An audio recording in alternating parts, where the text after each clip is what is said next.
এই যে দেখুন আরেকটি চকলেট কেক নিয়ে আপনাদের মাঝে হাজির হলাম।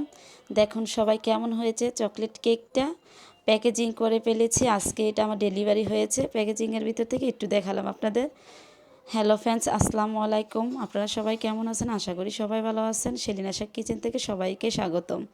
আজকে একটা 1.5 পাউন্ডের চকলেট কেক বানিয়েছি। আর চকলেট কেকটা কীভাবে বানালাম সেটাই আপনাদের দেখাচ্ছি। প্রথমে আমি সাইডের বর্ডারগুলি দিয়ে ফেলতেছি। আমার পুরোটাই চকলেট গানাশ দিয়ে, মানে ক্রিমটা পুরোটাই চকলেট গানাশ দিয়ে রেডি ছিল। প্রতিটা লেয়ারে লেয়ারে আমার চকলেট গানাশ দেওয়া ছিল।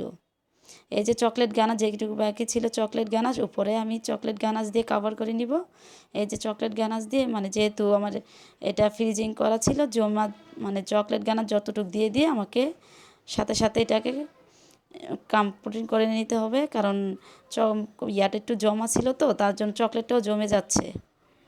এই যে দেখুন আমি কীভাবে আস্তে আস্তে করে এটাকে আমি ফিনিশিং দেওয়ার চেষ্টা করতেছি। চকলেট এখন আরও চকলেট নিলাম, নিয়ে আমি উপরে আরও দিয়ে দিচ্ছি। দেখুন এই যে আরও চকলেট নিলাম, নিয়ে উপরে এবার দিয়ে দিব।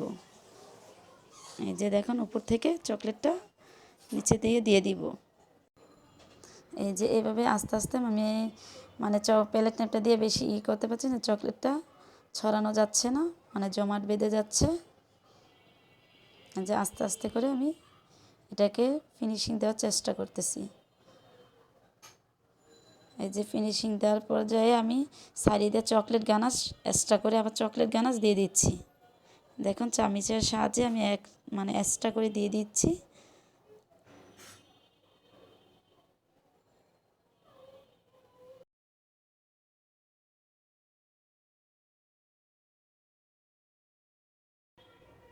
এই যে এভাবে আমার চকলেট গানা দেওয়া শেষ।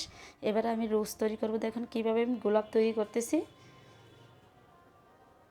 এই যে প্রথমে যে গোলাপের কলিটা তৈরি করে নিলাম, তারপরে আস্তে আস্তে করে তারপরে একটা পাপড়ি দিতে হবে। দেখুন একটার পিছন থেকে আরেকটা পাপড়ি টানতে হবে। এই যে আস্তে আস্তে টানতে টানতে একসময় একটা গোলাপ তৈরি হয়ে যাবে। দেখুন আমি কীভাবে গোলাপটা তৈরি করতেছি।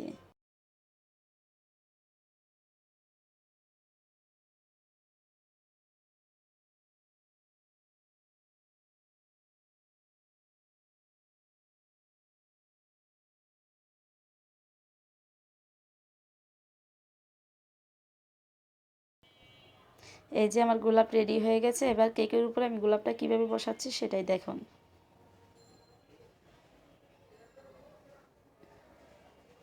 এই যে আমি বসিয়ে দিলাম।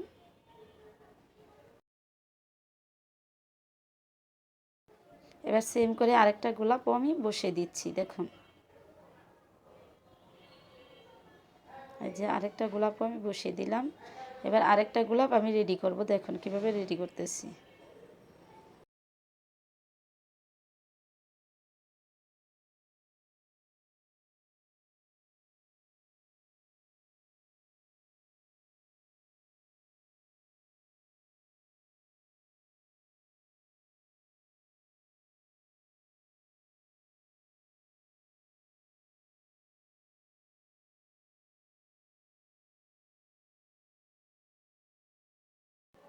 আমার তৃতীয় গোলাপ রেডি হওয়া শেষ। এবার চেরি ফুল তৈরি করতেছি। দেখুন কীভাবে আমি চেরি ফুল তৈরি করতেছি। এই যে জাস্ট এভাবে গোল করে দিয়ে একটার ভিতর থেকে একটা পাপড়ি, এই যে এভাবে জাস্ট একটা ডেউ একটা পাপড়ি টেনে টেনে আনতে হবে। এই যে একটা একটা করে পাপড়ি টেনে টেনে আনতেছি। দেখুন কীভাবে আনতেছি।